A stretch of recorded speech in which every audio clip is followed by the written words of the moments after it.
Welcome to the Total Acre podcast. I'm your host, CR Scebold. This podcast is all about helping growers unlock their potential. We aim to bring listeners agronomic insights, valuable educational interviews, real-world strategies that optimize yield and maximize ROI. This show is going to explore innovative practices, creative strategies, and breakthrough products with people that are shaping the industry, all through engaging and inspiring stories. Who better to learn from than the legendary world champion David Hula, Randy Dowdy, and Alex Harrell? Because in farming and in life, iron always sharpens iron. And the best way to grow or get better is to continually be learning, networking with peers, have access to industry leaders, and the tools, tips, and tricks, and overall quality of information. Knowledge is power. Tune in, hit play. Let's unlock your farm's potential together.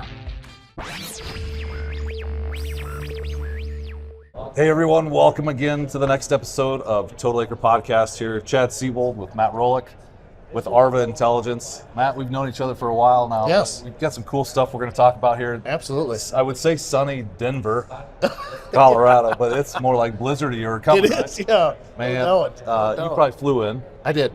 So up from Minnesota or farm up and around that Minnesota. Yep. I'm not going to say Minneapolis area. No. South of or close enough where you can see the plains, right? That's right. So Matt does a lot of different things. When I talk about what you do, farmer facing or farmer grade maybe. Yeah. When you look at the opportunity to do what we do within Total Acre, we talk about unlocking potential. In years like this, we need to figure out how to work with guys like you so we can unlock our potential. Yeah, absolutely. No, the one thing I really like about Total Acre, both as a farmer but also as a provider of alternative services, if you will, is focus on the agronomy. Everything is focused on agronomy, and better agronomy is better environmental outcomes. And that's one thing. Obviously, there's many high yielders in this group, right? Sure. But when you start to dig back the circle, they're some of the best carbon intensity people that are on the market, right? They're really maximizing and optimizing every input. Mm-hmm. So that's why we like to work with the Total Acre group for that. I love, so we talk about access to information all the time, and there's a lot of confusion in the marketplace. When anybody hears about the last really 10 years talking about carbon programs, people's ears shut off. And 100%. This is why I start out talking to Matt from a producer level. That's where he comes from. That's where he still lives today. We were just comparing X9 combine data and breakdown. Sorry, John Deere, but we had a few issues. But if you look at the farmer grade nature of what you do, I think it's pretty cool because we talk about you have the ability to speak on behalf of these CSGs or these environmental sustainability targets that people have on the backside, and working in the farmer angle saying, we can work together. We're going to provide enough, not too much, as long as we're rewarded for that. So maybe talk 100%. A little bit about what ARVA is doing and how you kind of help create the solution. Yeah, so Total Acre and groups like Total Acre, we call trusted advisors or partners, channel partners that we leverage and use because they're working with farmers. They've got that localized trust. We don't want to come in and say, do anything to mess up that relationship. So that's kind of the basis on how we set. After that, we work with end buyers, CPGs, consumer packaged good companies, biofuel plants, and others in and out of agriculture, actually. A lot of out of agricultural companies want to make an impact in ag. Sure. Because of nature and those type of things. So we work with them to meet their sustainability goals, whether that's a self-proclaimed goal, and what's called science-based target initiative, or any one of these type of different things. And then we kind of put that in a more of a palatable method, I guess you could say, and kind of equate that into how does that equate to agronomy? Sure. Right? And how does that work? Data, I feel bad for the farmers. I was a precision ag guy for a long time. Mm-hmm. And we kept telling farmers since the mid 2000s, keep doing this data. And after about 5 or 6 years, they came back to us and said, okay, what am I supposed to do with this stuff? Right? Absolutely. Fast forward 10, 15 years, you got groups like Total Acre who are taking the data and making actionable decisions off this thing. You guys might be in the agronomy, but those actionable decisions that you're making off that agronomy and that data you guys are collecting, we can use that for sustainability and helping to tell the farmer's story with these end buyers. Because at the end of the day, there's only 1.5% of us. I know there's a lot of people here, but we're not that many. Right. And there's 98.5% of the population that is 2, 3, 4, 5, 7 times removed from agriculture. So how do we create a path where we can continue to farm as we're farming and continue to get better, because we want to leave that legacy and make it better than where we got it. But also tell the story so that the end clients, the 25 to 42-year-old group of people that are the furthest removed from the farm, how sustainable we really are and what are we actually doing here. Man, I'm going to say something that maybe is unfavorable, but the word sustainability really does have different meanings for other people, right? And I think the folks in this room and even the folks that were on the stage talking earlier, the way they talk is different maybe from some producer talking. 100%. I think the interesting thing is we as producers, and I will credit who said this earlier because I'm going to get beat up for it later, but one of the things is we as producers, we have to be sustainable, right? It's our legacy, it's our farm, it's the way we make money. That's a little bit different than what some talk about sustainability being, right? 100%. But a lot of what we're doing as producers today does qualify us for that other realm of sustainability. That's right. And I think if we can understand that, right, it's simplified. That's right. Yes. Because now all of a sudden we can be on the same, we can speak the same language, right? Yeah, 100%. And if there is value in sharing data, and it's valuable to me as a producer, that's where you come into play. Absolutely.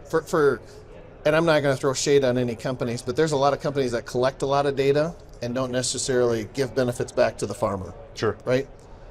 This is a situation in a program where the benefit is directly going back to the farmer. One of our partners came by yesterday and said they're handing out a $345,000 check to a farmer. Wow. I mean, that's incredible. Obviously the economy is not as bad as it was 6 weeks ago. Sure. But it's not great by any means, right? And we've got a lot of things there. But yes, you're 100% right. Sustainability to a farmer is, how do I farm another year sometimes, right? That's all it is. And as you get older, to my dad, who's not that old, but he's like, how can I leave this better than what my grandpa gave it and the boys, us, are going to take over, right? Sure. Sometimes that sustainability is from a financial perspective. But what I had an interesting talk with an 80-year-old gentleman the other day. And he goes, we got such a big disconnect. And I said, I want you to think about it a little bit different. When you say regenerative ag or sustainability, your goal is to leave your legacy. And there's a lot underneath that legacy umbrella, right? Sure. There's how well did I leave the streams and the water that before maybe ran some dirt into? Well, you've got buffer strips on all those now. You're split applying nitrogen. They didn't do that before, right? There's a whole bunch of other stuff. And I can say this because I've got a 26-year-old cousin that's never stepped foot on the farm, that they think about it as, where did my food come from, and it better be raised this way and blah, blah, blah. Well, I got news for you. I got cattle. 2 weeks ago it was 25. I mean, it was 25 below all week. Yeah, that's right. We have to take care of those cattle. That's right. There's no choice. Right. Like, our entire life depends on this. We just don't, we're talking the same language. We're just this far apart. That's right. I believe, and we've known each other now long enough, that bridge that you've created between that disconnect, it's getting easier to cross on both sides. 100%. And I obviously I'm in it on the farmer producer side. I know you can play on both sides of that, and I think without pumping your tires up, some of the CPGs or the companies that you talk with are the biggest companies in the world. Yeah. Yep. And so, if you look at a company, I'm just going to throw out a company like Walmart. Sure. Somebody wants to claim something and be able to have access to a certain claim, they have to work with a producer. Yeah. And the producers have to share enough data to be able to make them have the ability to make that claim. So it is that bridge that you have to cross. You build programs for a producer to be able to say, hey, if you're willing to share, I'll talk about that look back program that we did a couple years ago, but if you're willing to share enough data to be able to help them, support those claims, then there is an incentive, and a significant incentive. You just talked about a $300,000 check. Absolutely. And you take a look at like Walmart, for example. Walmart, typically has more cost conscientious people that go to this, right? Sure. This is not a rich versus poor or anything like that. I mean, Walmart is committed to better water quality. I was fortunate enough to talk to them a couple weeks ago, but they have pretty much told the 280, 300 vendors that they have, this is where we're going. It's awesome. This is what we want to do. So they've got some big programs in Kansas. Walmart does that. Walmart, and I'm not picking on Walmart, just, you brought them up, but they're sustainable beef in Nebraska that's coming. They're doing these things. So they're really, really supportive of this kind of stuff. And any of the suppliers that have shelf space, they want to help tell their story. Absolutely. So that's maybe a new term for some that have never heard the word CPG or ESGs, a lot of acronyms, right? There is a And so if you can navigate that, but if you look at to me a company that is wanting to make these claims, the cool thing, and most of the producers that are watching this are like, okay, it's scammy, right? Yeah. But there is a budget attached to somebody wanting to make that claim. And I think, again, back to that bridge that you're gapping, hey, from a CPG firm, what is it you want to claim? Yep. What kind of budget do you have so that I can go back to my producers to build a program? Yes. And so when Matt and I were kind of working with a group in Iowa, actually it was all over the place in the Midwest. Yeah. There was roughly 42 producers that we kind of just friends and buddies, Yeah. and like we were just calling. And it was a look back program. I don't remember. Can you say the name of the company that it was? I can't, but no. But it was a company that had a $19 an acre look back program in soybeans, and we paid something like $2.1 million back to the real dollars. This was like in December we did it. In January is when the checks came. It made a huge impact on the bottom line. Huge difference. Now they did have to provide data. It was a 1-year look back, and there is, so nothing's free, right? You're That's right. giving away something, Yep. but there is a value to that. Don't give it away for nothing, right? Yeah. And I will say that from our data perspective, our data privacy policy is probably one of the most robust on the market. As a farmer, our co-founders are farmers. Like, that's very near and dear to our heart. Being in corporate America for quite some time, that was very important to us. With that, we're not selling data, we're selling outcomes. Mm-hmm. So that's a big question I always get is, how are farmers, are they get to see my field of where I plant? No, they don't. They don't. I promise you they don't get to see it. I'll pick on Iowa, Nebraska, just because we were talking to the Nebraska guys. It would be more like there was 300 farms from Nebraska. 60% of them did no-till, 30% did split apply, 25% did humics and fulvics. So it's an aggregate. Yeah, it's an aggregate. And same thing with Iowa, so they'll compare that. But when you look at it long-term, what are the different impacts that these companies can make, right? So maybe I want to source a little bit more soybeans from this side of the river versus that side of the river, and I want to source more corn from this side of the river than that side of the river because it's lowering my overall supply shed carbon. Well, ARVA Intelligence is not only just building programs, helping to educate producers. We talk about it all the time. Within Total Acre, we build the programs and kind of have a suite of opportunities. Our growers might have what I would say, I'm going to call it preferred access, because it does feel nice. Yeah. If there is a program available, our growers get access to that, and it does change the bottom line. But if you look at ARVA Intelligence, and again, I would say educating the marketplace is 100% important part of the piece of the puzzle. Yep. But if you look at ARVA, and Secretary Bag was up here a couple days ago and talking about, and I know I couldn't hear it because I was far enough away, but I know, again, the hot button's 45Z and sustainably sourced corn, and and I know there's still some confusion around that. I know you guys tackled that too, and you really simplified number one, educating the marketplace, being realistic in what those kind of dollars are available. So maybe give us your take on 45Z and what that looks like. Yeah. Sorry to put you on the spot. No, that's fine. I'll put it to a way. A good friend of mine's a lobbyist in Washington. He told me something. He said, the USDA and the IRS are like two extension cords laying on the shop floor that are 6 inches apart. They just need to get plugged in. It's a good analogy. I love Right? it. That's what I thought. Good stuff. They're close. Currently right now, there's a 60-day window for comment period. And I would encourage every farmer that sees us to contact, NCGA. I just talked to those guys a little bit ago and asked what they're doing.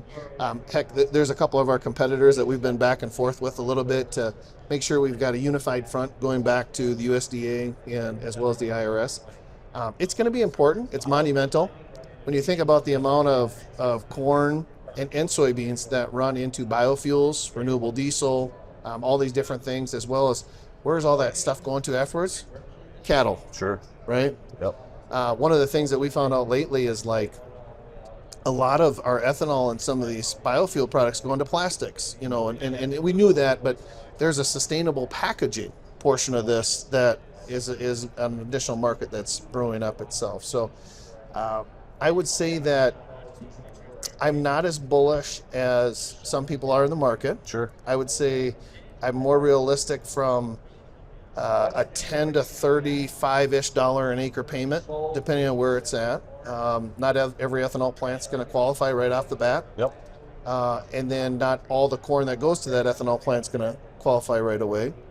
There's still some book and claim versus mass balance. The difference between those two is mass balance is where that actual corn goes to or where it comes from up Sure. into this the plant. Book and claim is, I'm in Minnesota, I could buy your credits basically off your corn, your CI score, and apply it to my plant. The rule right now is pointing towards mass balance. I know there's a lot that want the book and claim. I won't comment on that That's all right. portion of it because I know that's pretty controversial. This is why I put you on the spot, That's so I right. can get some secrets out of you. But you're 80% confident we're going to have somewhere between a 10 and 30% Yeah. incentive for sustainably sourced grain. I was fortunate enough 2 weeks ago to sit with at a biofuel conference, and there was here's the other thing. There's some biofuel plants that are so good already, they don't need the CI corn. Nice. They're already below what needed, so they'll get the credits without claiming the corn. Well, and I asked that question for a couple of reasons, but that bridge we were talking about, building between the gap between producers and ESG targets and things that are out there. Yeah. So certainly going to tie back to the 45Z, but how is ARVA positioned to be able to take in data today with whether it's 45Z or, kind of what you did for us? Yeah. This is no secret. I think, with our YMS software within Total Acre, we have a lot of the data that ARVA needs. So we've queued up, I would call it a suite of things that would qualifiers. Yeah, 100%. And basically we're checking the box and saying, yep, nope, yep. What would this qualify for? And so I think that's pretty unique. Thanks for doing that for our guys. Yeah. But you guys are built differently within your software as well. You're already equipped for 45Z. You've been equipped for a long time to be able to pay out on these ESGs. Talk a little bit about your technology and software. Yeah, we actually 5.5 years, 6 years ago when we started the company, we started off as an agronomic optimization company, leveraging artificial intelligence and machine learning. And then we kind of got into this carbon thing because we were fortunate enough to be a part of a USDA, actually a Department of Energy grant, that is monitoring carbon on cornfields and rice fields every day. Okay. So we know a heck of a lot, but because of that. And so then we got into the carbon offset market and then got into the carbon inset market. And what we realized is data is the underwriting for all this.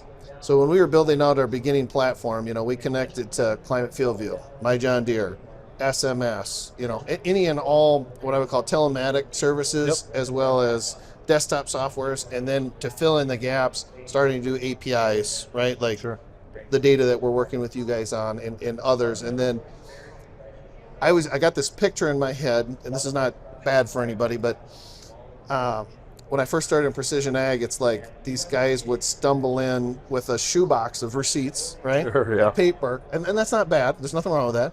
And be like, hey, can you help me, right? And it's a journey. This is not we're going to switch overnight type kind of thing.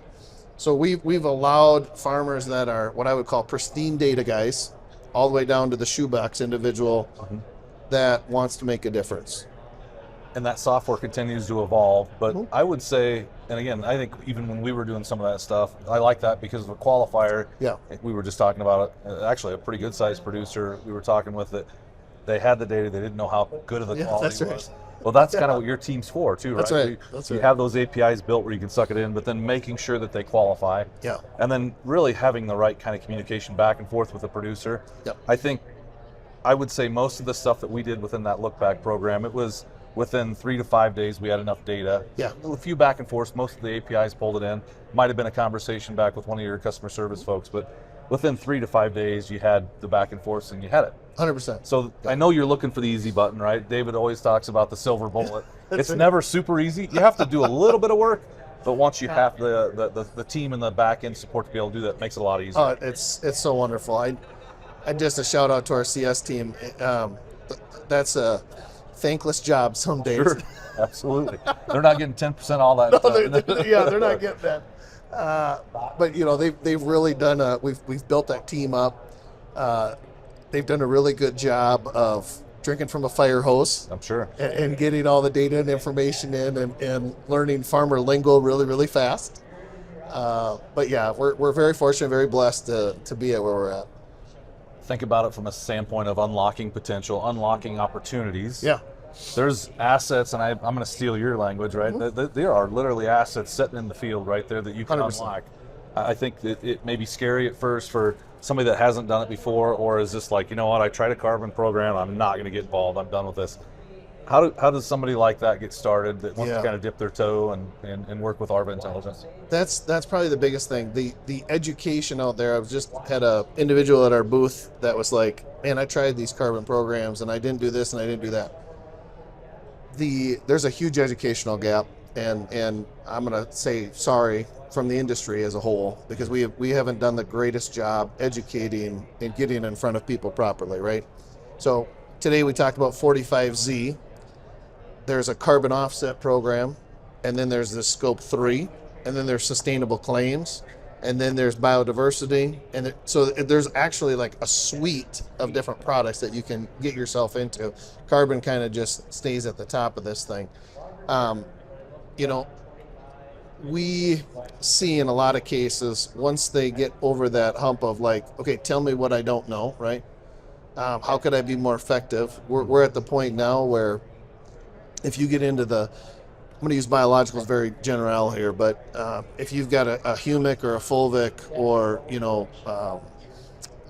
any type of mycorrhiza product, those type of things that are making a difference, that's not currently in a lot of the carbon market programs, if you will. Sure.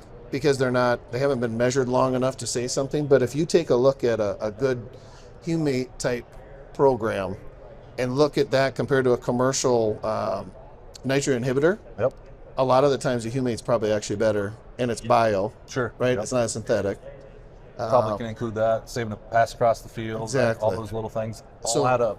They all add up, and that's where, people don't think about that. They're like, I just got to do no-till or cover crops. That's not true. There's guys that are, I would say, a considerable amount of tillage that apply manure every year, and they're the guys that are raising their OMs faster than anybody else I know. That's right. And you're up in Minnesota. You know those guys that are saying, I can't no-till, right? Yeah. But I got manure out. Like, and they get ignored, right? Yeah. And they've got that same opportunity. It's kind of crazy. It is.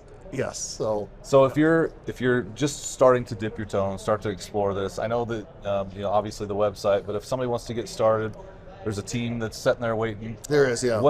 I want to look back a little bit to 2024 because we're always looking for $1, and I know we're in March. Is there any programs that are kind of still maybe look back to 24 that are available out there for folks, or are they kind of expired? We've filled all of our 2024 stuff. We're kind of into the 25 prep, so the last part of the payments are going out to farmers right now. Mm-hmm. And then, we'll be planning for 2025 here within the next month. Is what I'm trying to say, right? There is a get in line, yes. Get in line, and then that prioritization to be able to get that, especially in a year like this. Yeah. You think things are tightened up, and you're really watching every dollar from an input. Got to produce. Once that's produced, qualifications. So how do they find out more? ARVA Intelligence. ARVA Intelligence, and let me say one quick point on what you said. Yeah. Today's world, there's like 6 to 7 million acres total in the U.S. that are in a sustainability program. Say that again. 6 to 7 million acres. That's it. So just to kind of put this in context, this is why we preach data preparedness, and just get prepared. Get in line, as you said. It's coming. When the biofuel stuff comes out, it quintuples the market overnight. And it sounds like you're ready. Yes. And in a tighter market, right? In a commodity market. Market. Control the things we can control. Learn. That's if nothing else, learn, right? Learn. I know 100%. as you're in the cabs here this spring, Matt, you're doing a lot of different stuff in the marketplace, face to face. I'm sure those are recorded as well. Yeah. Learn, listen, try to find Matt. But I think the other piece of this equation is don't be afraid to get started. I think that's the biggest piece. You said 96 million acres. I don't know what's going to get planted. Well, 92, 94. Who knows where this will end up at? But by the time it's said and done, preparedness, right? Like be a prepper. Yeah. Be a prepper in this case. Yeah. Get in line. There are enough CPGs. I can't imagine, and I'm sure you could throw names out all over the place, but all these CPGs that want to make these claims to have these environmental sustainability goals, ESGs. You get knocks on the door every day. We do. So as you look at companies, you're talking about only 6 of the 200 million acres planted, right? Whatever that number is. If you look at these companies, do you see that going away, or do you see that growing as far as companies kind of knocking on the door? The beauty about this is it's private money. It's private money. It's not government funded money, and that's another thing. A lot of people, they're like, oh, since the current administration cut all this funding, they didn't cut our funding. These are all privately funded companies. Our CEO just asked me the other day. He goes, "Are you still getting calls and stuff?" I said, "Yeah." Sorry I haven't communicated with you yet, but we're probably looking at a 30-40% increase already in 25, and it's only March. Most of the deals we don't get done until the end of the year. So yeah, a couple quick things I'd say is the data preparedness thing. It's start now. Sure.